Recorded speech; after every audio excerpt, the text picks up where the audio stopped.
সকল প্রশংসা সেই মহান আল্লাহর, যিনি অন্ধকারে আলোর প্রদীপ জ্বালান, যিনি পথহারা অন্তরকে তার পথে ফিরিয়ে আনেন পরম মমতায়। তার দয়া ছাড়া কেউই হেদায়েতের পথে দাঁড়াতে পারে না।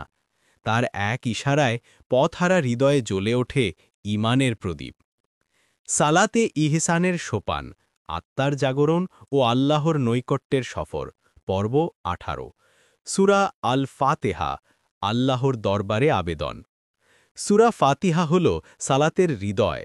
এটি কুরআনের দরজা, আর সালাতে এটি হচ্ছে বান্দা ও রবের সরাসরি সংলাপ। নবী সাল্লাল্লাহু আলাইহি ওয়াসাল্লাম বলেছেন, যার মাফহুম হল, আল্লাহ বলেন, আমি সালাতকে আমার এবং আমার বান্দার মধ্যে দুই ভাগে ভাগ করেছি, অর্ধেক আমার জন্য আর অর্ধেক বান্দার জন্য। বান্দা যখন বলে আলহামদুলিল্লাহি রব্বিল আলামিন, তখন আমি বলি আমার বান্দা আমার প্রশংসা করেছে। সূত্র সহিহ মুসলিম। অতএব সূরা ফাতিহা কোনো নিঃশব্দ পাঠ নয়, এটি এক জীবন্ত দরবারি আবেদন, যেখানে বান্দা আল্লাহর সামনে দাঁড়িয়ে কথা বলে, এক বিনয়ী দাসের মতো, এক প্রেমময় হৃদয়ের মতো। ১. ফাতিহার সূচনা ও প্রশংসায় আত্মসমর্পণ। বান্দা বলে আলহামদুলিল্লাহি রাব্বিল আলামিন, অর্থাৎ সমস্ত প্রশংসা আল্লাহর জন্য, যিনি সমগ্র জগতের প্রতিপালক। এটি শুধু মুখের প্রশংসা নয়, বরং হৃদয়ের স্বীকৃতি যে আমার জীবনের প্রতিটি নিয়ামত, প্রতিটি সাফল্য, এমনকি প্রতিটি পরীক্ষাও তোমার পক্ষ থেকে। এর আধ্যাত্মিক উপলব্ধি হল, ফাতিহার শুরু আমাদের শেখায় সালাত মানে শুধু চাওয়া নয়, বরং প্রশংসা দিয়ে সম্পর্ক শুরু করা। যে বান্দা আল্লাহকে প্রথমে প্রশংসা করে, সে তার দরবারে আরও বেশি নিকটে পৌঁছে যায়। ২. রহমত ও মালিকানা, বান্দার আশ্রয় ও ভয়। আর রহমানির রহিম, মালিকি ইয়াউমিদ্দিন, অর্থাৎ পরম করুণাময়, অতিশয় দয়ালু এবং বিচার দিনের মালিক। এই দুই আয়াতে বান্দা দুটি অনুভূতির মাঝে দণ্ডায়মান থাকে। এক হল রহমতের আশা, আর দুই হল বিচারের ভয়। এখানেই ইহসানের ভারসাম্য তৈরি হয়। বান্দা যেন ভালোবাসায় ভরপুর থাকে, কিন্তু ভয়হীন না হয়, আবার ভয়ে ভীত না হয়, বরং প্রেমময় আশায় পূর্ণ থাকে। ৩. আত্মসমর্পণের মুহূর্ত। ইয়াকা নাবুদু ওয়া ইয়াকা নাস্তাঈন, অর্থাৎ আমরা শুধু তোমারই ইবাদত করি এবং তোমারই সাহায্য চাই। এটি ফাতিহার কেন্দ্রবিন্দু। এখানে বান্দা ঘোষণা দেয়, আমি আর দুনিয়ার দাস নই, আমি আর ভয়, অর্থ বা মানুষের দাস নই, কারণ ভয় কেবল আল্লাহর। আমি আর অর্থের দাস নই, কারণ রিজিক আল্লাহর হাতে। আমি আর মানুষের প্রশংসা বা সমালোচনার দাস নই, কারণ সম্মান ও অপমান আল্লাহর নিয়ন্ত্রণে। আমি শুধু তোমার বান্দা। এটি একটি আত্মিক চুক্তি, যেখানে বান্দা বলে, হে আল্লাহ, আমার ইবাদতও তোমার জন্য এবং আমার সাহায্য প্রার্থনাও শুধু তোমার কাছেই। এই মুহূর্তে যদি হৃদয় উপস্থিত থাকে, তাহলে এটি হয়ে ওঠে আত্মসমর্পণের শীর্ষবিন্দু। ৪. প্রার্থনার কেন্দ্র। ইহদিনাস সিরাতাল মুস্তাকিম, অর্থাৎ আমাদেরকে সরল পথ দেখাও। এটি হলো বান্দার আবেদন এবং কোরআনের সবচেয়ে গুরুত্বপূর্ণ দোয়া, কারণ এখানে বান্দা দুনিয়ার জন্য কিছু চাচ্ছে না, বরং সরল পথ চাচ্ছে, নিজের চেতনা, ঈমান ও দিক নির্দেশনা ঠিক রাখার জন্য।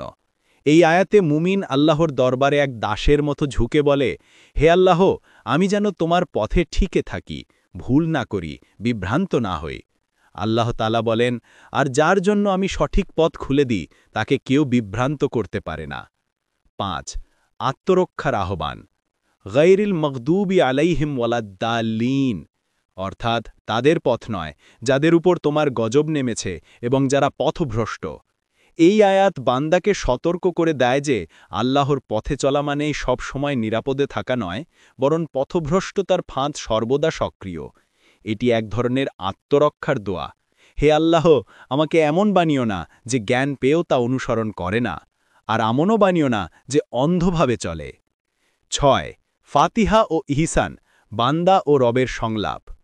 ফাতিহা পাঠ করার সময় যদি কেউ শুধু শব্দ না পড়ে, বরং প্রতিটি বাক্যকে একটি উত্তর প্রত্যুত্তর সংলাপ হিসেবে অনুভব করে, তাহলে তার সালাত প্রাণবন্ত হয়ে ওঠে। সহি মুসলিমের হাদিস অনুযায়ী বান্দা যখন বলে আলহামদুলিল্লাহি রব্বিল আলামিন, আল্লাহ তখন জবাব দেন, আমার বান্দা আমার প্রশংসা করেছে। বান্দা যখন বলে আর রহমানির রহিম, আল্লাহ বলেন আমার বান্দা আমার গুণগান করেছে। এভাবেই সালাতে ফাতিহা পাঠ মানে শুধু পাঠ নয়, বরং দরবারে উপস্থিতি। ৭. আত্মিক অনুশীলন বা ফাতিহার ধ্যান। সালাতে সূরা ফাতিহা পড়ার সময় ঈসানের অনুভব বৃদ্ধি করতে কিছু বিষয়ে খেয়াল রাখা জরুরি। কল্পনা করুন আপনি আল্লাহর দরবারে দাঁড়িয়ে আছেন। প্রতিটি আয়াতের অর্থ অনুধাবন করুন, যেন আল্লাহ সরাসরি উত্তর দিচ্ছেন। ইয়াকা নাবুদু বলার সময় হৃদয়কে ঝুঁকিয়ে ফেলুন। এহদিনা বলার সময় অন্তর দিয়ে আবেদন করুন। শেষে থেমে শ্বাস নিন এবং অনুভব করুন প্রশান্তি নেমে এসেছে। উপসংহারে বলা যায়, সূরা ফাতিহা শুধু এক সূরা নয়, এটি আত্মার দরবারি আরজি। এখানে বান্দা কিছু মুখস্থ দোয়া পড়ে না, বরং তার হৃদয় দিয়ে বলে, হে আল্লাহ, তুমি আমার রব, আমি তোমার দাস, আমাকে হারিয়ে যেতে দিও না। ইমাম গাজালির মতে, যার মফহুম সালাতের মধ্যে সবচেয়ে নিকটতম সময় হল যখন বান্দা সূরা ফাতিহা পাঠ করে। যে হৃদয় ফাতিহা বুঝে পড়ে তার জন্য সালাত হয়ে ওঠে রুহের মেরাজ, আর সে বান্দা হয় আল্লাহর প্রিয় এবং আল্লাহর উত্তরপ্রাপ্ত। এখন জানব আল্লাহর উত্তরপ্রাপ্ত হওয়ার অর্থ ও তাৎপর্য। উত্তরপ্রাপ্ত মানে শুধু দোয়া কবুল হওয়া নয়, বরং এটি এমন এক হৃদ্য সম্পর্কের ইঙ্গিত দেয় যেখানে আল্লাহ তাআলা তার বান্দার আহ্বান শোনেন, তার প্রতি সাড়া দেন, তাকে দিক নির্দেশনা দেন এবং তার অন্তরে প্রশান্তি দান করেন। আল্লাহ বলেন, আর যখন আমার বান্দানা আমার কাছে আমার সম্বন্ধে জিজ্ঞাসা করে, বলো আমি তো নিকটবর্তী। আহ্বানকারী যখন আমাকে আহ্বান করে, আমি তার আহ্বানে সাড়া দিই। আল্লাহর উত্তরপ্রাপ্ত বান্দার কিছু বৈশিষ্ট্য রয়েছে। প্রথমত বিশুদ্ধ নিয়ত ও ইখলাস, যার দোয়া কেবল আল্লাহর জন্য লোক দেখানো নয়, আল্লাহ তার উত্তর দেন। দ্বিতীয়ত তাওহীদের দৃঢ়তা, যে বান্দা কেবল আল্লাহর কাছেই চায়, অন্য কাউকে ভরসা করে না, সে হয় উত্তরপ্রাপ্ত। তৃতীয়ত ধৈর্য ও শকর, দোয়ায় তাড়াহুড়ো না করা, বরং ধৈর্যের সাথে অপেক্ষা করা। চতুর্থত হারাম থেকে বিরত থাকা, হারাম খাদ্য, উপার্জন ও আচরণ দোয়ার গ্রহণযোগ্যতার বড় বাধা। এবং পঞ্চমত সালাত ও জিকিরের জীবন্ত হৃদয়, যে বান্দা নামাজে হৃদয় থেকে সাহায্য চায়, আল্লাহ তার প্রতি সাড়া দেন। বিশেষ করে সিজদার সময়ের দোয়া সবচেয়ে নিকটবর্তী হয় উত্তর পাওয়ার।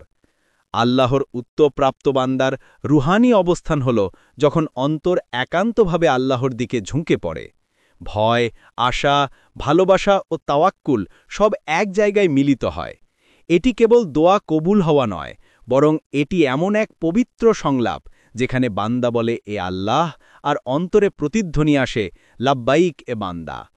পরিশেষে আমাদের দোয়া, হে আল্লাহ, আমাদের সালাতকে আলো বানাও, প্রতিটি রাকাতে ইহসান দান করো, আমাদের হৃদয়কে খুলে দাও যেন আমরা তোমার জিকির, শকর ও সুন্দর ইবাদাত করতে পারি।